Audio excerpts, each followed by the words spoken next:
She said, "Don't get a pretty one. I don't want a pretty one. I want one that's going to work." Clifford Brown gave up a partnership at a Beverly Hills law firm and a house over the Pacific to join the U.S. Agency for International Development. He spent 27 years in places most Americans will never see. Haiti during coup, Colombia at the height of the cocaine war, Guinea during a military takeover, and Kyrgyzstan, where his wife was abducted at gunpoint after he spoke out against corruption. In 2025, the agency he devoted his life was dismantled. Here is his story. If you're tired of arguing with strangers on the internet, try talking with one of them in real life.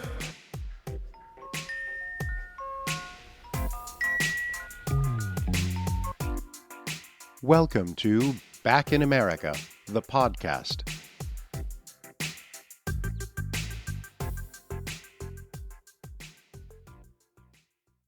I wanted to start the conversation somewhere a listener wouldn't expect. Not with policy, not with Washington. I asked Cliff to tell me about bride kidnapping in Kyrgyzstan. It's a phenomenon that is unbelievable, or was to me when I first encountered it. It was a practice that had been historically practiced in Central Asia for thousands of years, but when the Soviets were in charge, it was illegal, and it's still illegal, but the Soviets actually enforced it. But in rural areas of Kyrgyzstan, and even in some of the medium-sized cities in Kyrgyzstan, the young people don't date. And the way the marriages are formed is that the young men are literally encouraged to go out and take a bride, and they do that. The first family in the film, the filmmakers were allowed into the house, and they were filming the grandmother who was advising the young son, and he was getting dressed up in fancy dress clothes, and she said, "Don't get a pretty one. I don't want a pretty one. I want one that's going to work." And then he gets some of his friends, and they get in a car, and they drive out on the countryside, and this is all being filmed, and they get out of the car, and they grab a young schoolgirl who's about to get on a bus, and they drag her back into the car. They push her into the back seat. She's kicking and screaming that she's got to go to classes, and they say, "Honey, your school days are over." They take the woman back to the groom's home, and they put her in a corner in the room, and all of the female relatives of the groom surround the woman. And they tell her that, "Honey, this is how we do it. This is how we all did it, and this is what you must do. Put this scarf on, and that means you're married." And in some cases, if she continues to refuse, they will leave the room, and they will tell the man to go in there and do what he needs to do. And that's community sanctioned rape. And at that point, that girl is not going to be accepted back home by her family. The same film crew returned a year later in each of the 4 cases, and they interviewed the ladies at that point. And a couple of them had children. They claimed they didn't regret what they had done. When they went to the 4th family, and this is the conclusion of the film, that woman had committed suicide. I had personally sat in rooms with Western dressed women who are young college students at the University of Central Asia in Bishkek, and that's an English-speaking university. All the classes are in English. So these women were telling me that this was their tradition. It's because they don't date. How else are they going to have a family? And the men were sitting there and saying, "This is our tradition in our society." And I would say slavery used to be a tradition in this part of the world too. Does that make it right? Mm-hmm. But I am married to my Russian teacher, who was my tutor in Kyrgyzstan when I first got there. This was 20 years ago. And her older sister was kidnapped. So we estimated that some 60% of the rural marriages in Kyrgyzstan occur in this fashion. Now, often the kids do it on purpose. They know each other, and they decide, let's make this look like a kidnapping. But many of, if not most, and nobody really knows exactly what that percentage is, are in fact unwilling brides who are simply taken and they submit. And it's a very hard phenomenon to comprehend in this century, but it's still out there. Cliff met his wife in Kyrgyzstan. She was his Russian language tutor, and a concert pianist at the Kyrgyz National Conservatory. They married while he was posted there, but his anti-corruption work had made him enemies.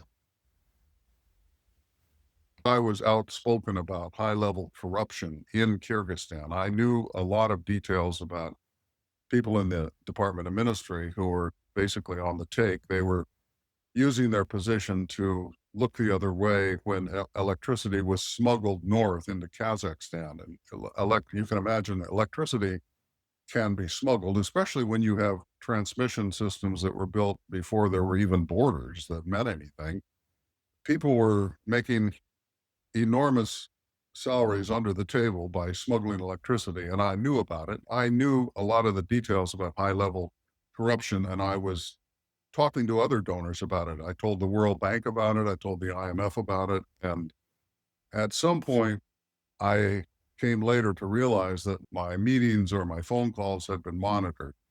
My wife Okay. went out to get her hair done, and she didn't come back that night because when she came out of the hairdresser, three boys jumped in the car with guns, and they dragged her from the driver's seat into the back seat, and one of them took his spot behind the steering wheel and drove out into the countryside about 10 miles out of Bishkek. And they tied her up, and on the way out of town, they said, "We're not going to hurt you, elder sister, but your husband owes our boss money."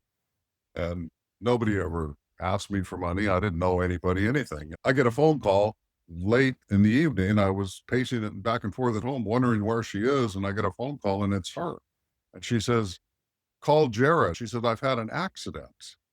I said, "What are you talking about?" "Call Jared." And then I realized she's hysterical. I said, "How are you calling me? Where are you?" And she said, "These people gave me their phone." What had happened was, and I learned this later, she had managed to untie her feet. They put her down on a pillow behind some bushes in a dry irrigation ditch. In November, you're not using your irrigation system. So she was sitting in the irrigation ditch on a pillow that she insisted they get out of the car because it was cold. Somehow she saw a boy walking, pushing a cow with a stick. She could see him through the weeds, but he couldn't see her. But he just heard this voice, a girl calling for help. And somehow she persuaded him to come over, and he managed to untie her feet, but not her hands. So then she walks toward town, and she managed to get her hands loose from the ropes. And she comes across strawberry pickers that were picking strawberries. She borrowed their cell phone, and that's what she was calling me with. So I passed the number, though, to the security officers, and they went out and got her. And that was the end of my tour in Kyrgyzstan. I tell the story in the book when there was an embassy, high-level embassy meeting at one point, and at the end of it, I said, "I do have one thing to say, Mr. Ambassador. I've been working on this subject of bride kidnapping, and this last weekend I attended a Kyrgyz wedding, but it wasn't a kidnapping. It was a conventional Kyrgyz wedding. And the most interesting thing about it was that I was the groom. And the room fell. The ambassador said, "Cliff, did you get married?" And I said, So after that, did you decide that you were going to leave? "The embassy got us out of for security reasons." I was already assigned to West Africa as a mission director in Guinea. But that didn't scare you enough to quit the agency. You stayed with the agency. I did. It was a one-off event. Let's stop here for a minute. And I want you now to take me back to Beverly Hills. You had the partnership, the house, apparently a very nice house over the ocean. Why did you walk away? And what did it mean for you at the time to really quit that job? Yes.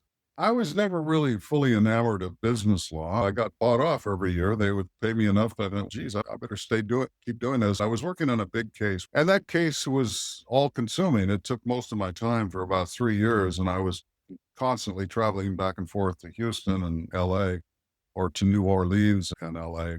And when it ended, I had a lot of time on my hands. So I had my feet on the desk, and I was reading the newspaper, and I saw that USAID wanted attorneys that had a language. I saw this ad. I flew back to DC to interview with the agency, and I saw the guy had a big wall. He had all these little pins all over the wall. And I asked him what those pins were. He said, "That's where our attorneys are." Something in me said, I got to have this job. So I went back to LA, and I had to explain it to my first wife at the time. She was an attorney too, a litigator. And she said, you go and see if you like it. And if you do, maybe the kids and I will come later. And we were living like colonials. We had a cook, we had a driver, we had a gardener. It was a colonial lifestyle. I could dabble in 1,000 different subjects, which is what USAID allowed me to do.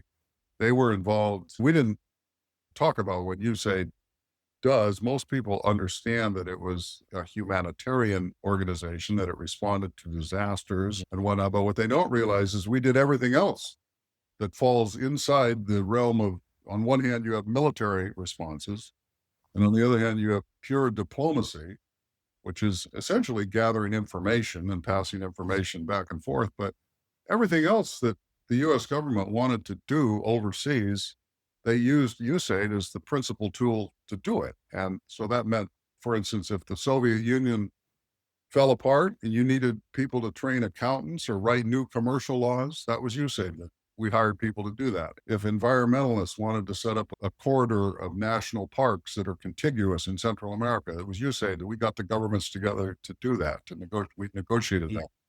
If the court systems in all of Latin America wanted to switch to jury trial systems instead of using the old Napoleonic code systems, we were the ones that would hire people to do that.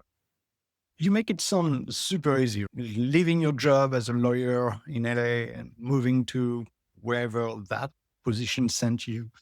However, not everybody does that, right? You change your life 360. What did people in your life think about it or said at the time?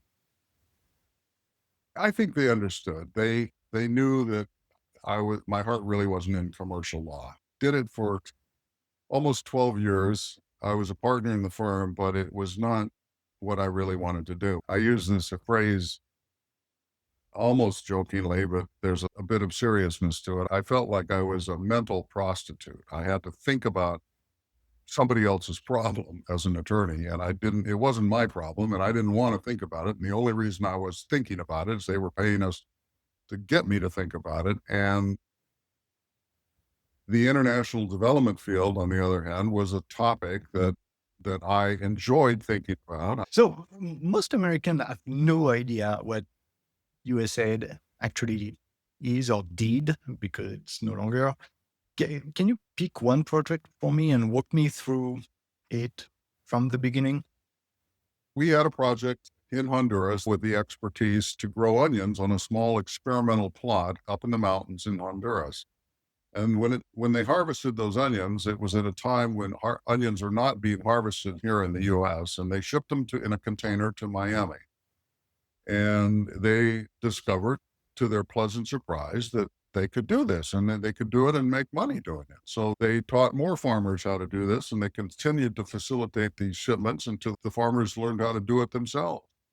And 10 years later, there were 500,000 people that were making their money growing onions in Honduras. When they destroyed USAID, they didn't just destroy the jobs of the couple thousand people that worked in USAID. They destroyed the jobs for well over 10,000, maybe 20,000 people that work in the consulting business and the NGOs that relied on our funding, because they were the implementing organizations. Do you think the American knew that what was happening? Did they know that the onion in their grocery stores existed because of a government program?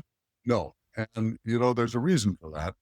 There was a law, and it's called the Hickenlooper Law, named after the senator that first introduced it, that prohibited USAID from using any of its budget for any funding or propaganda within the United States. We were not allowed to lobby or brag about what we were doing in the US. There was never any massive effort to explain what we did to the American public. And even to this day, there's an awful lot of publicity that's still circulating about how unfortunate it was to destroy USAID, but it's all centered around, what I've seen has been centered around the humanitarian side. That a lot of people are dying. And I hope that's true. People are dying, more people are dying because our health projects and a lot of our humanitarian work, all of it is gone. But they're not talking about the other things we did. 500,000 jobs in Honduras from an onion experiment. 300 villages in Guatemala connected to electricity for a $30,000 investment. Shrimp, cantaloupe. flour, broccoli, all shipped to American groceries from industry that USAID helped create. And there was a law that kept the agency from telling Americans about any of it. When the US stepped back from this kind of work, the vacuum doesn't stay empty. It gets filled, often by countries that don't play by the same rule. I asked Cliff what the agency got wrong. What did the USAID get wrong? I was personally involved. I was the deputy director in Colombia, the third largest foreign assistance program in the world at the time, and it was all about destroying cocaine. Our part was to teach farmers how to grow things besides coca, which is the raw product to make cocaine. And 20 years later, 26 years later, Colombia is the biggest cocaine producer in the world. That was a complete waste of money. It was a futile effort. If a single plane, for instance, from the Americas flies over to West Africa and lands in a country like Guinea-Bissau, that plane has more value on it than the entire national budget for their police and military combined. The democracy building projects. Those governments didn't want that kind of assistance. They were quite happy with their authoritarian regimes, and anything we did to try to stimulate democracy from the grassroots, if you will, it just didn't work. And we got kicked out of Russia, and you can see where that's gone. What happened when America stepped back and someone else steps in? Their approach is purely commercial. They asked the government what they would like. We need a soccer stadium. Oh, here you go. But they also do a lot of commercial projects. They've recently helped open a mine. It's one of the world's biggest, maybe the biggest greenfield iron ore project that's now come online in Guinea. The Chinese built the railroad to the coast, and they did much of the infrastructure. They bring in their own workers when they do that. They don't hire the local people to do it. And they saddled Kenya with a big debt that they can't pay now because they use loan money to do it. Talk to me about something you really tried to make happen for 20 years. You tried to have the US government fund a translation of a text that said that suicide is a sin against God or Allah. Yeah. What happened? I'm in Haiti, and the education officer comes to me and says, Cliff, they're saying prayers in our building. And I said, I don't care. That's fine. She said, doesn't that violate the separation of church and state? I said, no. It has nothing to do with the free exercise of religion in the United States. It is not a law respecting an establishment of religion, and it's good for them. So let them pray. That's been my attitude for 20 years. But when I was in Kyrgyzstan, now this is after 9/11, and while we were being attacked, we're actually conducting a war against an extreme version of Islam. The University of Montana comes to me with the proposal to translate portions of the Quran that discourage, prohibit suicide in any form. So the USAID lawyers, and I had been one, told me, no, you can't pay to translate portions of the Quran that will discourage suicide because that would be excessive entanglement with religion. And they're saying this at a time when we are entangled in a war against religious extremism. So we're already entangled from my standpoint. But I got nowhere with that argument all the time I was in USAID. That the closest I came to getting any traction was in 2009, the Washington Post published an article where they talk about my position and the fact that the agency refrained from doing it.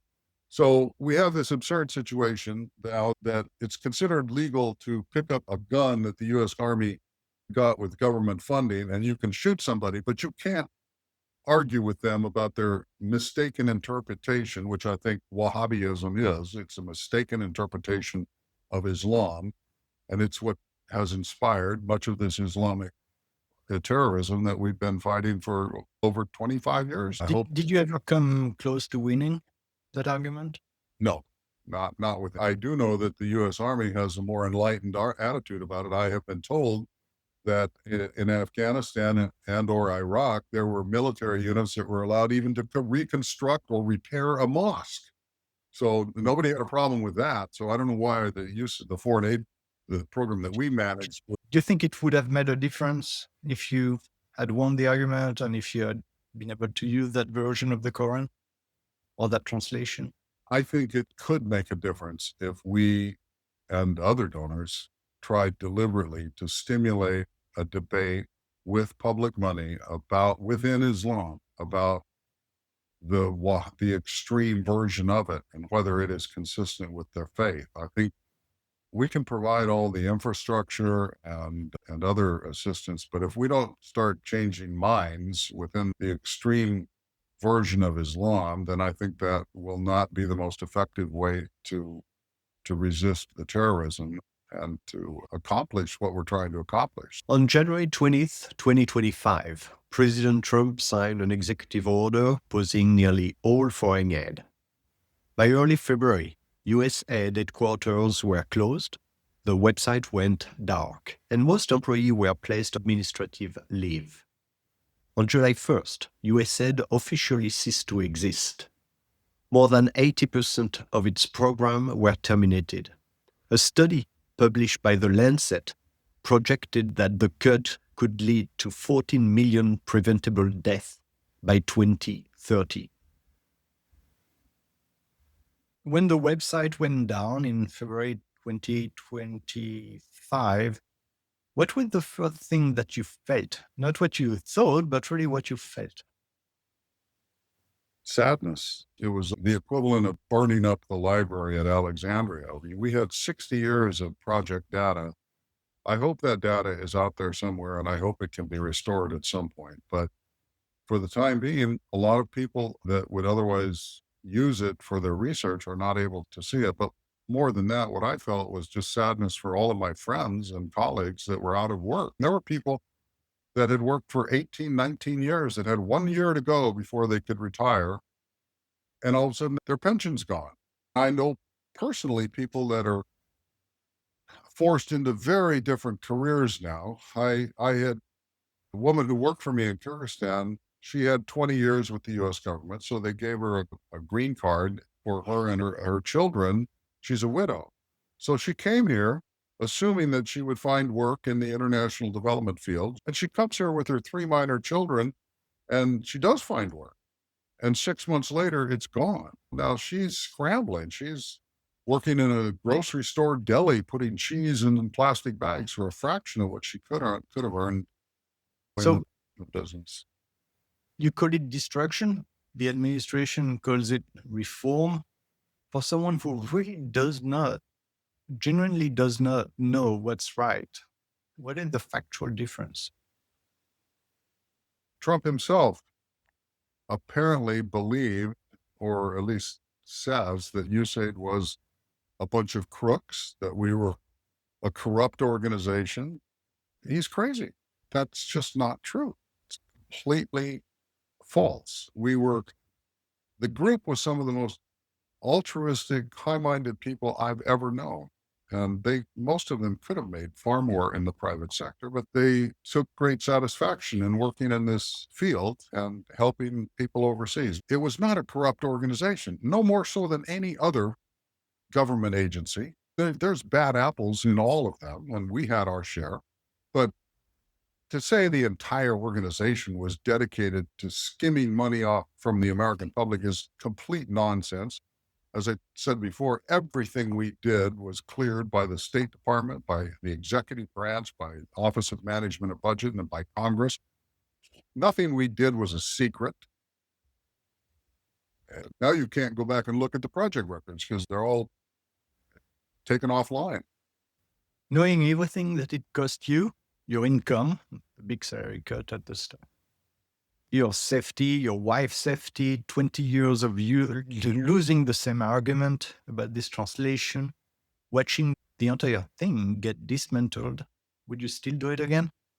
I don't regret doing it. I can't put myself back in those days right now and predict what I would have done. I think we all work on the margin of forces we barely understand. I feel very lucky to have been able to do what I did and to have the varied experiences I did. If I had to guess, yeah, I think I probably would do it again. It was a great gig while it lasted.